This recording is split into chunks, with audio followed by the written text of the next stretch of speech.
प्रभु यीशु मसीह के मधुर नाम में आप सभी को जय मसीह की।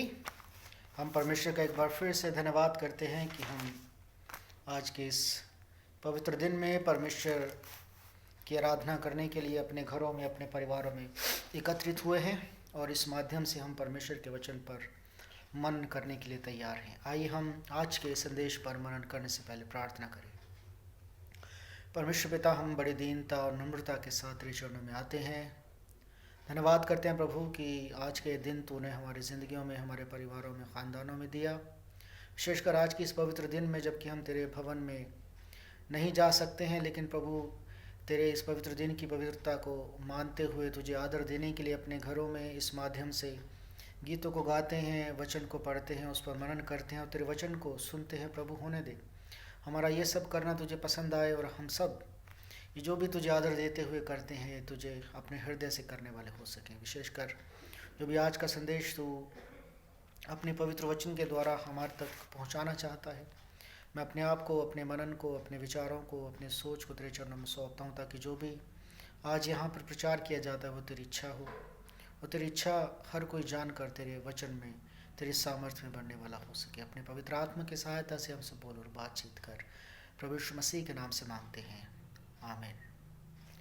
अजीज़ों, आज फिर हम पिछले रविवार के उस मनन से आगे चलेंगे जो कि रोमियो 12 उसका 14 अध्याय, रोमियो 12 अध्याय उसका 14 से 21 पद में हमने मनन किया था, जिसमें हमने भलाई और बुराई के विषय में कुछ विचार किया था।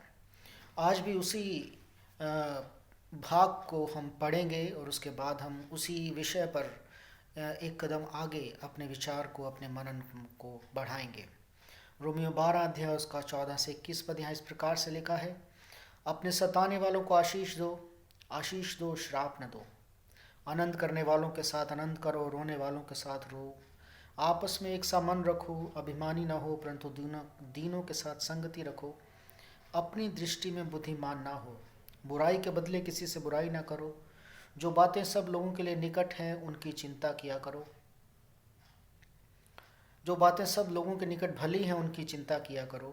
जहाँ तक हो सके तुम भरसक सब मनुष्यों के साथ मेल मिलाप रखो। हे प्रियो, बदला ना लेना, परंतु परमेश्वर के क्रोध को अवसर दो, क्योंकि लिखा है, बदला लेना मेरा काम है, प्रभु कहता है, मैं ही बदला दूंगा। परंतु यदि तेरा बैरी भूखा हो तो उसे खाना खिला, यदि प्यासा हो तो उसे पानी पिला, क्योंकि ऐसा करने से तो उसके सिर पर आग के अंगारों का ढेर लगाएगा। बुराई से न हारो, परंतु भलाई से बुराई को जीत लो। परमेश्वर के इन जीवित वचनों के पढ़े और सुने जान पर हम सबको आशीष मिले, आमीन। अजीज़ों, पिछली बार के मनन में हमने थोड़ा सा ये जाना था कि बुराई हमारे आसपास, भलाई हमारे आसपास हमेशा रहती है। बुराई और भलाई दो ऐसी वास्तविकताएं हैं जो हमारे अंदर भी पाई जाती हैं। और हमने ये भी विचार किया था कि किस प्रकार से आदम और हवा, जो पहली रचना परमेश्वर के थे, उन्होंने परमेश्वर के उस बनाए हुए अच्छे पृथ्वी को, अच्छे नेचर को, अच्छे उस जीवन को अपने स्वार्थ के कारण बुराई में बदल दिया था। उनकी उस अनाज्ञाकारिता के कारण ना केवल उनका स्वयं का जीवन श्रापित हुआ था, बल्कि सृष्टि भी प्रभावित हुई थी। जहाँ पर परमेश्वर ने कहा था कि अब तू ज़मीन में जब भी उगाई या बुआई करेगा तो ले ऊँट कटारे बोएगी। तू अपने मेहनत का, परिश्रम का फल खाया करेगा, तू अपने पसीने का फल खाएगा। तो सृष्टि भी हमारी उस अनाज्ञाकारिता के कारण, उस आदम और हवा की अनाज्ञाकारिता के कारण जो थी, वो हमारी उस बुराई के कारण उस भलाई को हमने बुराई में बदल दिया। तो इसमें हम एक कदम और आगे बढ़ते हुए देखेंगे कि जबकि भलाई और बुराई हमारे चारों ओर है, तो ये भलाई और बुराई का जो संघर्ष है वो हर जगह पाया जाता है। अगर हम परमेश्वर और शैतान के बीच में देख लें, शैतान जो है वो परमेश्वर की रची हुई सृष्टि में बुराई पैदा करना चाहता है, उसमें गड़बड़ पैदा करना चाहता है, उसमें नाश पैदा करना चाहता है। यहाँ तक कि ये भलाई और बुराई का संघर्ष परमेश्वर और मनुष्य के बीच में पाया जाता है। परमेश्वर चाहता है कि वो भला ही भला करे, लेकिन मनुष्य चाहता है कि वो अपने स्वार्थ में बना रहे और उसमें बढ़ता जाए। और बहुत बार उस अपने स्वार्थ के कारण वो परमेश्वर की भलाई को जो हमारे आसपास सृष्टि हमारे जीवन में स्वयं के जीवन में पाई जाती है उसे बुराई में बदल देता है। यही संघर्ष एक व्यक्ति के अपने जीवन में भी पाया जाता है। हर एक व्यक्ति के जीवन में इस बुराई और भलाई के संघर्ष को हम पाते हैं। तो हर जगह ये संघर्ष देखने में आता है। लेकिन जब ये संघर्ष हमारे चारों ओर है, भलाई और बुराई का संघर्ष हमारे अंदर भी है, तो हमारे लिए ये जानना ज़रूरी है कि हम इस संघर्ष के मध्य में किस तरफ हैं, हम किसकी तरफ हैं, हम किसकी ओर से कार्य कर रहे हैं।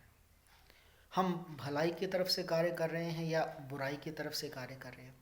हम भलाई में बढ़ रहे हैं या बुराई में बढ़ रहे हैं। हम परमेश्वर की ओर से कार्य कर रहे हैं, परमेश्वर के लिए कार्य कर रहे हैं, परमेश्वर की भलाई को बढ़ा रहे हैं, या हम बुराई को बढ़ा रहे हैं, हम शैतान की ओर से कार्य कर रहे हैं, हम शरीर या नाश होने वाली चीज़ों की ओर से के लिए कार्य कर रहे हैं। हम किसकी साइड हैं? और हम इस बात को तभी जानेंगे जब हमें पता चलेगा कि हमारे अंदर भलाई या बुराई में से क्या चीज़ ज़्यादा है। या एक तरीके से हम तभी जान पाएंगे कि हम भले या बुरे हैं जब हम परमेश्वर के वचन की इन भलाई और बुराई की बातों को बड़ी संजीदगी के साथ गंभीरता से लेकर उन्हें जानेंगे। मत्ती उसके 13 अध्याय में जहाँ पर हम जंगली बीज के दृष्टांत को पढ़ते हैं, मत्ती उसका 13 अध्याय जहाँ पर हम जंगली बीज के दृष्टांत को पढ़ते हैं, वहाँ पर 38 पद में लिखा है। मत्ती 13:38 में इस प्रकार से लिखा है, खेत संसार है, अच्छा बीज राज्य की संतान और जंगली बीज दुष्ट की संतान है। यदि हम अपने आप को इस भलाई और बुराई के अंतर में अपने आप को जहाँ भी खड़ा हुआ पाते हैं, तो ये पद साफ साफ बताता है कि यदि हम अच्छे बीज के फल में से पैदा हुए हैं तो हम क्या हैं? परमेश्वर की राज्य की संतान हैं। यदि हम जंगली बीज के फल से पैदा हुए हैं, हमारा वो फल हमारे जीवन में आ रहा है, तो हम दुष्ट की संतान हैं। तो परमेश्वर का वचन जंगली बीज के दृष्टांत में भी हमें बताता है कि दोनों चीज़ें साथ साथ चल रही हैं। अच्छे लोग भी हैं, बुरे लोग भी हैं। अच्छे फल पैदा करने वाले, भलाई करने वाले, परमेश्वर की भलाई को फैलाने वाले लोग भी हैं और बुराई को फैलाने वाले लोग भी हैं। जंगली बीज भी हैं। यहाँ पर पाया जाता है कि दोनों को साथ साथ बढ़ने दो। परमेश्वर का वचन कहता है कि यहाँ पर लिखा है कि दोनों साथ साथ बढ़ रहे हैं, लेकिन उन दोनों का अंत जो है वो डिफरेंट होगा, जिसके बारे में हम बात नहीं करेंगे। तो भलाई और बुराई के इस संघर्ष में हम किस तरफ हैं? हम अच्छे बीज की राज्य की संतान में से हैं या हम बुरे बीज की राज्य की संतान में से हैं, या हम जंगली बीज या हम बुराई की संतान में से हैं। तो जब हम परमेश्वर के वचन में यीशु मसीह के द्वारा ऐसे लोगों के बारे में पढ़ते हैं जो कि अपने आप को ये जानने में असमर्थ थे कि वो भले हैं या बुरे हैं, क्योंकि उनकी आंखों पे पर्दा पड़ा था, क्योंकि उनके जीवन में ये समझ नहीं थी कि वो अपने आप को पहचान नहीं पा रहे थे, वो अपने अंधेपन में आगे बढ़ते जा रहे थे। यीशु मसीह ऐसे लोगों के लिए बड़ी अच्छी शिक्षा देते हैं। सबसे पहले तो यीशु मसीह को हम सदूकियों और फरीसियों से हर दफ़ा जब भी वो अपनी सेवकाई में, अपनी दुनियावी सेवा के समय में लोगों से बात करते थे, सदूकियों और फरीसियों को हमेशा वो जवाब दिया करते थे। और सदूकियों और फरीसियों के जीवन को वो सबसे पहले वो उनके सामने रखते थे कि तुम अपने जीवन को जानो, तुम जानो कि तुम भले हो या बुरे हो। अपनी उस बुराई को पहचानो, ताकि जो बुराई तुम्हारे जीवन से पैदा हो रही है और तुम्हारी बुराई के कारण तुम परमेश्वर की भलाई को समाप्त करते जा रहे हो, उसे पहचान कर पश्चाताप करो। क्योंकि जब कोई व्यक्ति अपने जीवन में इस अंतर को समझ जाता है कि वो भला या बुरा, उस अंतर को समझने के बाद उसके जीवन में पश्चाताप उत्पन्न होता है। पश्चाताप क्यों उत्पन्न होता है? कि वो परमेश्वर की भलाई को अपने जीवन में नहीं देख पा रहा था और गलत दिशा में जा रहा था। इसी बात को याद दिलाते हुए यीशु मसीह बार बार शास्त्रियों और फरीसियों के बारे में कहा करते थे, उन्हें चेतावनी देते थे। अगर हम मत्ती उसके 23 अध्याय में पढ़े, वहाँ पे स्पेशली सदूकियों और फरीसियों से प्रभु यीशु मसीह जो है बात करते हैं। और केवल ये एक डायरेक्ट पैसेज है जो वहाँ पर यीशु मसीह है सदूकी फरीसियों से कह रहा है। हालांकि बहुत जगह यीशु मसीह उनके प्रश्नों का जवाब देते हैं, उनके परेशानियों को हल करने के लिए, उनके प्रश्नों को उत्तर देने के लिए उनसे बात करते हैं, लेकिन यहाँ पर डायरेक्टली उनके जीवन की भलाई या बुराई को पहचानने के लिए उनसे बात करते हैं। यहाँ पर लिखा है मत्ती उसके 23 अध्याय में हम पढ़ते हैं, तब यीशु ने भीड़ से और अपने चेलों से कहा, शास्त्री और फरीसी मूसा की गद्दी पर बैठे हैं, इसलिए वे तुमसे जो कहें वो करना और मानना, परंतु उनके से काम मत करना, क्योंकि वे कहते तो हैं पर करते नहीं। शास्त्री और फरीसियों के बारे में ये 23वां अध्याय बड़ी स्पष्टता के साथ और बड़ी कठोरता के साथ उनके जीवन की बुराई को जो स्वयं नहीं पहचान पा रहे थे, प्रभु यीशु मसीह की ओर से उनके सामने रखा जाता है। यहाँ पर हम मत्ती उसके 23 अध्याय में 8 बार यीशु मसीह को उनके जीवन के लिए हाय कहते हुए पाते हैं। पद 13 में हम पढ़ते हैं, हे कपटी और फरीसियों तुम पर हाय, कर्स ऑन यू, है ना। यहाँ पर साफ बात पता चलती है कि जो व्यक्ति अपने जीवन की इस भलाई और बुराई के अंतर को नहीं समझता है वो एक कर्स्ड व्यक्ति है, श्रापित व्यक्ति है। जो अपने जीवन की भलाई को जो परमेश्वर ने हमारे जीवन में पैदा की, हमारे चारों ओर जो परमेश्वर ने भलाई पैदा की, उसको समझकर भलाई में नहीं बढ़ रहा है, वो कर्स्ड है, श्रापित है। और उस श्राप से बचने के लिए सबसे पहले हमें अपने जीवन की बुराई को जानना ज़रूरी है। अपने बुरे जीवन को, अपने बुरे चरित्र को, अपने जीवन के पाप को जानना ज़रूरी है, जो यहाँ पर यीशु मसीह शास्त्री फरीसियों से बात कर रहे हैं। 8 बार कहते हैं, पद 13 में, पद 14, 15, 16, 23, 25, 27, 29 पद में बार बार यीशु मसीह कहते हैं कि अपने जीवन की उस बुराई को जानो, जिस बुराई ने तुम्हारी भलाई को बुराई में, अधर्म में और अधार्मिकता में बदल दिया है। यीशु मसीह उनसे बार बार कहते हैं, और उन्हीं का उदाहरण देकर यहाँ पर यीशु मसीह अपने चेलों से कह रहे हैं कि वे जो तुमसे कहें, पद 3 में, वे जो तुमसे कहें वो करना और मानना, परंतु उनके से काम मत करना, क्योंकि वे जो कहते हैं वो करते नहीं हैं। यहाँ पर स्पष्ट ये पद बताता है कि बुरा व्यक्ति, बुराई से भरा हुआ व्यक्ति, उसका जीवन अलग होता है और उसके वचन अलग होते हैं। वो जो कहता है वो करता नहीं है, और जो करता है वो कहता नहीं है। एक तरीके से धोखेबाजी वाला चरित्र है। यही तो होता है, जो कहना और नहीं करना, और जो करना वो नहीं कहना, कपट से भरा हुआ चरित्र।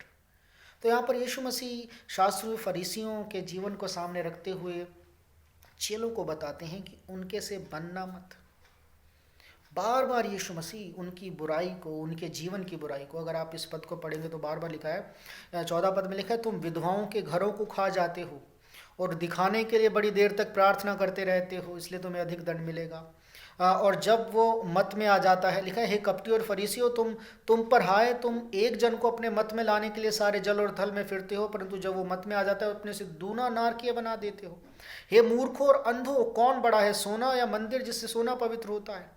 बार बार यीशु मसीह उनके जीवन की बुराई को, जो भलाई होनी चाहिए थी, लेकिन अपनी जीवन की बुराई के बढ़ने के कारण उन्हें परमेश्वर की भलाई को इतना दबा दिया कि परमेश्वर उन्हें कहते हैं अंधे और मूर्ख कहते हैं।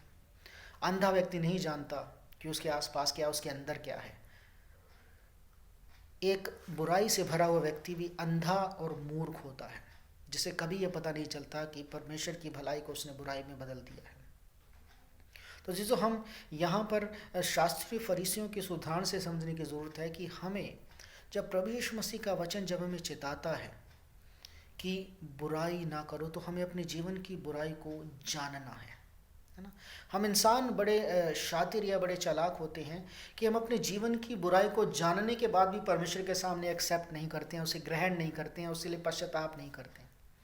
आपको फिर वही घटना के बारे में बताना चाहूँगा। आदम और हव्वा, जब उन्होंने अनाज्ञाकारिता की और उन्हें पता चल गया कि परमेश्वर के सामने वे नंगे हैं, तब भी उन्होंने पश्चाताप नहीं किया कि, और वो ये नहीं कहा कि प्रभु हमसे गलती हो गई है, कह रहे कि छिप गए, परमेश्वर से दूर हो गए।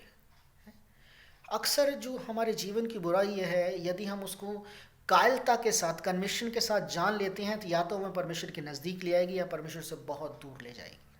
आदम और हव्वा के साथ यही तो हुआ। अपने जीवन की बुराई को उन्होंने गलत तरीके से जाना, जो कि उन्हें परमेश्वर से दूर ले गई। अगर वो पश्चाताप के साथ, अगर वो दीनता के साथ, अगर वो नम्रता के साथ, अगर वो कायरता के साथ अपनी बुराई को जानते, तो वो परमेश्वर के नज़दीक आते और कहते प्रभु हमसे ये गुनाह हुआ है, हम नंगे हैं, हमसे पाप हुआ है। तो ये बात बहुत ज़रूरी है कि हम परमेश्वर की उस भलाई को जो हमारे जीवन में हमारे आसपास पाई जाती है उसको कायरता के साथ जानें, और यदि वो बुराई है तो उसे ग्रहण करें। उस बुराई को दबाने के लिए टालम टोल ना करें, हाँ प्रभु ये हो गया, वो हो गया, ऐसा हो गया, वैसा हो गया, है ना। अक्सर मैं एक चीज़ का उदाहरण देता हूँ, डॉक्टर और पेशेंट का उदाहरण देता हूँ। जब डॉक्टर के पास कोई पेशेंट जाता है, या आप या मैं कभी भी डॉक्टर के पास जाते हैं, यदि हमारे हाथ में दर्द है तो हम उसको टालम टोल तो नहीं करते। डॉक्टर के पास जाते हैं डॉक्टर को बताने के लिए, हाँ डॉक्टर साहब मेरे को उठा नहीं जाता, बैठा नहीं जाता, बस दर्द होता है, मैं कुछ काम नहीं कर पाता, ये वो पाती है ना। हम क्या डायरेक्ट नहीं बताते कि हमारे हाथ में दर्द हो रहा है, क्योंकि हम एक्सेप्ट नहीं करना चाहते कि हमारे हाथ में दर्द है। ऐसा ही बुराई के साथ होता है। हम एक्सेप्ट नहीं करना चाहते कि मेरे अंदर बुराई है परमेश्वर, और इस बुराई को मैं तेरे सामने रखना चाहता हूँ, रखनी चाहती हूँ, ताकि ये बुराई मेरे जीवन से दूर हो और तेरी भलाई मेरे जीवन में बढ़े, तेरा पश्चाताप मेरे जीवन में आ सके। तो जीजो, इसी भलाई और बुराई के अंतर को हमें जानना है, जो परमेश्वर चाहता है कि हम अपने जीवन में उस बुराई को जानकर जो हमारे जीवन में पाप है, जिसे हम ग्रहण नहीं करना चाहते, जिसे देखने के लिए हमारी आंखें खोलना चाहता है, जिसे देखने के लिए शास्त्री फरीसों से बार बार कहता है कि तुम चूना पुती हुई कब्रें हो, तुम ऊपर से तो अच्छे दिखते लेकिन अंदर तुम्हारे क्या है तुम खुद जानते हो लेकिन एक्सेप्ट नहीं कर पा रहे हो। यही पश्चाताप होता है, यही बुराई को मानकर, उसे जानकर परमेश्वर के सामने रख देना होता है। तो जीजो, बड़ी समझदारी से हमें अपने जीवन में इस भलाई और बुराई के अंतर को समझना है। और यदि हमारे अंदर कोई बुराई है तो परमेश्वर का वचन यदि हमें कोई बुराई बताता है, हमारे जीवन के पाप को हम पर जाहिर करता है, तो हमें दीनता के साथ उसे एक्सेप्ट करना है। क्योंकि यदि हम जो दीनता के साथ एक्सेप्ट करेंगे तो हम परमेश्वर के नज़दीक आएंगे, परमेश्वर से क्षमा चाहेंगे, परमेश्वर से पश्चाताप की प्रार्थना करेंगे। यदि हम घमंड के साथ उसे ग्रहण नहीं करेंगे और घमंड के साथ नहीं, कुछ नहीं है मेरे जीवन में, मैं ठीक हूँ, तो परमेश्वर से हम पश्चाताप कभी नहीं पाएंगे, हम पश्चाताप की क्षमा नहीं पाएंगे, और वो बुराई जो हमारे जीवन में बनी रहेगी। मुझे ऐसे में उन दो लोगों की प्रार्थना याद आती है जो परमेश्वर के वचन में लूका के सुसमाचार में उसके 18 अध्याय में पाई जाती है। लूका के सुसमाचार उसके 18 अध्याय में फरीसी और चुंगी लेने वाले की प्रार्थना है। यहाँ पर बड़ा अच्छा उदाहरण है एक व्यक्ति का जो अपने जीवन की बुराई को जानते हुए उसे ग्रहण करता है, और दूसरा उदाहरण है एक ऐसे व्यक्ति का जो अपने जीवन की बुराई को जानता है लेकिन उसे ग्रहण नहीं कर रहा और साफ साफ परमेश्वर से नहीं कह रहा, और वो अपने घमंड के कारण और बातें कहता रहता है। वो ठीक उस मरीज के समान है जो डॉक्टर को ये नहीं बता रहा कि मेरे अंदर ये कमी और इसको दूर कर। उसका इलाज हो सकेगा? नहीं हो सकेगा। इसी प्रकार से जो व्यक्ति अपने जीवन की बुराई और पाप को जानकर परमेश्वर के सामने नहीं रखता, उसका भी इलाज यानी कि उसके पापों की क्षमा कभी नहीं हो सकती।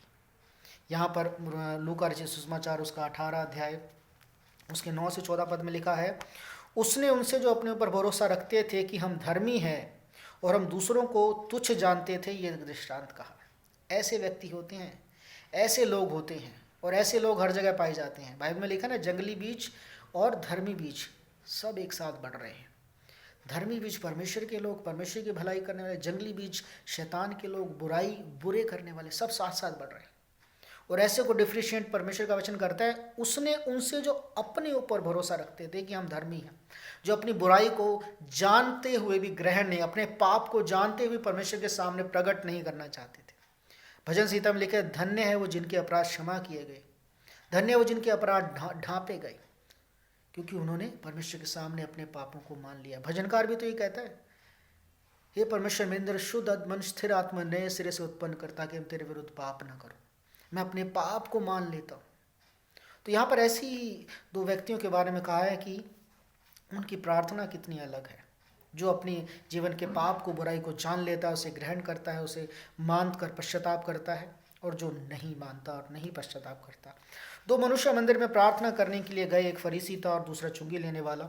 फरीसी खड़ा होकर अपने मन में यूँ प्रार्थना करने लगा, हे परमेश्वर मैं तेरा धन्यवाद करता हूँ कि मैं दूसरे मनुष्य के समान अंधेर करने वाला, अन्यायी और व्यभिचारी नहीं, और न इस चुंगी लेने वाले के समान हूँ। मैं सप्ताह में 2 बार उपवास रखता हूँ और मैं अपनी सब कमाई का दशमांश भी देता हूँ। परंतु चुंगी लेने वाले ने दूर खड़े होकर स्वर्ग की ओर आंखें उठाना भी न चाहा, वरना अपनी छाती पीट पीट कर कहा, हे परमेश्वर, मुझ पापी पर दया कर। मैं तुमसे कहता हूँ कि वो दूसरा नहीं परंतु यही मनुष्य है। यही कौन? जो अपने जीवन के पाप को जानकर उसे मानता है, उसके लिए पश्चाताप करता है। यही मनुष्य धर्मी ठहरा जाकर अपने घर गया, क्योंकि जो कोई अपने आप को बड़ा बनाएगा वो छोटा किया जाएगा, और जो कि अपने आप को छोटा बनाएगा वो बड़ा किया जाएगा। अजीजों, अक्सर जब भी हम अपने जीवन के पाप को जाहिर करना चाहते हैं तो हमारे जीवन में, हमारे सामने, हमारे जहन में ये बात आती है, हो वो मेरे बारे में क्या सोचेगा, वो मेरे बारे में क्या सोचेगी। अजीजों, जब हम परमेश्वर के सामने अपने पाप को मानते हैं तो परमेश्वर ये नहीं सोचता कि अरे कैसा इंसान है, पाप कर दिया। वो जानता है कि हमारी कमज़ोरी क्या है, वो जानता है कि हम पाप में गिरते रहते हैं, लेकिन वो ये भी जानता है कि इतनी बड़ी बात, इतना बड़ा पाप, इतनी बड़ी गलती इसने मेरे सामने ग्रहण की है, इसे मेरे उत्साह की, मेरी क्षमा की ज़रूरत है। तो जो ये विचार कभी भी अपने और परमेश्वर के बीच में ना आने दे कि परमेश्वर मेरे बारे में क्या सोचेगा यदि मैं अपने पाप जाहिर करूँगा। परमेश्वर वही सोचेगा जो परमेश्वर सदूकी, फरीसी और चुंगी लेने वाले के बारे में सोच रहा है, जो अपने पाप को छिपाए रखता है, जो अपने पाप को परमेश्वर के सामने मान लेता है। तो जीजो, मैं आप सबको परमेश्वर के वचन से प्रोत्साहित करना चाहूँगा। पहला यूहन्ना उसका 3 अध्याय उसके 10 पद से, पहला यूहन्ना उसका 3 अध्याय उसका 10 पद यहाँ पर इस प्रकार से कहता है, इसी से परमेश्वर की संतान और शैतान की संतान जाने जाते हैं, जो कोई धर्म के काम नहीं करता वो परमेश्वर से नहीं, और ना वो जो अपने भाई से प्रेम करता है। अजीजों, आज हमें अपने जीवन की बुराई को, अपने जीवन के पाप को जानना है, ना केवल जानना है बल्कि उसे परमेश्वर के सामने मान लेना है, पश्चाताप करना है, ताकि हमारे पाप के कारण जो परमेश्वर की भलाई जो बुराई में बदल गई है वो फिर से परमेश्वर की भलाई के रूप में बढ़ सके। परमेश्वर कहता है ना, मैं तुम्हें जीवन देने आया, बहुतायत का जीवन। वो जीवन तभी हमारे जीवन में आता है जब हम पश्चाताप करते हैं, जब हम अपने जीवन के पाप को, अपने जीवन की बुराई को मान लेते हैं और उसे परमेश्वर के सामने उंडेल देते हैं, पश्चाताप करते हैं। तो जीजो, हम अपने जीवन को जांचें कि हम किस दिशा में आगे बढ़ रहे हैं, हम किस बीज की संतान है, हम किस परमेश्वर के राज्य की या जंगली बीज या बुराई या भलाई, हम किस दिशा में आगे बढ़ रहे हैं। अजीजों, ये जीवन जो परमेश्वर में देना चाहता है वो पश्चाताप के बाद बड़ी आशीषों वाला जीवन है, लेकिन वो पश्चाताप तभी आएगा जब हम अपने अंधेपन से परमेश्वर के उस अनुग्रह के द्वारा निजात पाएंगे, जब हमारी आंखें खुल जाएंगी हमारे पाप के बारे में कि परमेश्वर मेरे अंदर ये पाप। जब हम एक मरीज़ के समान उस डॉक्टर को शिफा देने वाले अपने प्रभु यीशु मसीह परमेश्वर पिता के सामने अपने पापों को, अपनी बीमारी को, अपनी कमज़ोरियों को रख देंगे, तो परमेश्वर हमारा सब पापों से क्षमा करने में धर्मी, हमें शिफा देना चाहता है, चाहे वो रूहानी है, चाहे वो जिस्मानी है, चाहे वो मानसिक है। परमेश्वर हमारा सर्व सामर्थी है। इसलिए आइए हम आज ये प्रण करें कि हम अपने पापों को यदि हमारे सामने आते हैं, हमारे जीवन की बुराई यदि हमारे सामने आती है, तो उसे हम कहीं कोने में दबा ना दें, प्रभु ना देख लें। नहीं, प्रभु चाहता है, क्योंकि वो आया तो इसलिए है, वो अधर्मियों को चंगा करने तो आया है, वो रोगियों को चंगा करने, अधर्मियों को धर्मी बनाने आया है, वो बैरियों को जो बंधे हैं वो उनको छुटकारा देने आया है। तो जीजो, हम परमेश्वर के सुसमाचार को जो हमारे लिए है, हम उसे जानें और अपने जीवन की उस पाप को उसके सामने जाहिर करें और पश्चाताप करें उसके लिए, ताकि परमेश्वर की भलाई जो बुराई बन गई है वो दोबारा से परमेश्वर के जीवन को एक भलाई के रूप में, उसके आशीष के रूप में हमारे जीवन में बढ़ा सके। आइए हम प्रार्थना करें। परमेश्वर पिता, हम धन्यवाद के साथ आपके चरणों में आते हैं इस समय के लिए, जबकि तेरा वचन हमें साफ साफ चिताता है कि हमें किस प्रकार से अपने जीवन के पाप को तुझ पर जाहिर करना है, क्योंकि जो अपने पाप छिपा रखता है वो उससे क्षमा नहीं पाता, लेकिन जो अपने पाप मान लेता है उसे क्षमा प्रदान की जाती है, उसे अनंत जीवन का भरोसा दिया जाता है और उसे धर्मी ठहराया जाता है। प्रभु, हम पश्चाताप करते हैं यदि आज तक हमने अपने जीवन के किसी पाप को तुझ पर जाहिर नहीं किया, जानने के बाद भी उसे नहीं माना। हमारे अंधेपन के लिए, हमारी मूर्खता के लिए हमें क्षमा कर, और हमें ऐसा वर दे, ऐसी समझ दे कि हम अपने पापों को तेरे सामने जाहिर करें, तुझसे मान लें और तुझसे पश्चाताप करते ही उनसे क्षमा पाएँ और तेरे उस जीवन में जो तू हमें और हर एक विश्वासी को और एक अपने बेटा बेटी को देना चाहते हैं, हर कोई प्राप्त कर सके प्रभु। हमें अपने उस धार्मिकता के बीच के संतान के रूप में, इस राज्य के संतान के रूप में फलवंत कर, ताकि हमारे जीवन के द्वारा, हमारे जीवन के भले कामों के द्वारा लोग ये जाने कि हमारा पिता जो स्वर्ग में है उसकी बड़ाई हो सके प्रभु। हमारी सहायता मदद कर। धन्यवाद के साथ अपने जीवनों को तेरी वेदी पे सौंपते हैं, ताकि तेरे लहू से हम पवित्र किए जाएं, तेरे सामर्थ्य से हम तेरी भलाई में बढ़ने वाले हो सकें। प्रभु यीशु मसीह के नाम से मांग लेते हैं, आमीन। अब हमारे प्रभु यीशु मसीह का अनुग्रह, परमेश्वर पिता का प्रेम और पवित्र आत्मा की सहभागिता और अगुवाई हम सब के साथ, विशेषकर एक विश्वासी के साथ, हर एक खानदान के साथ अब से लेके हमेशा तक होती रहे, आमीन। आप सभी को जय मसीह की। परमेश्वर आप सबको आशीष दे।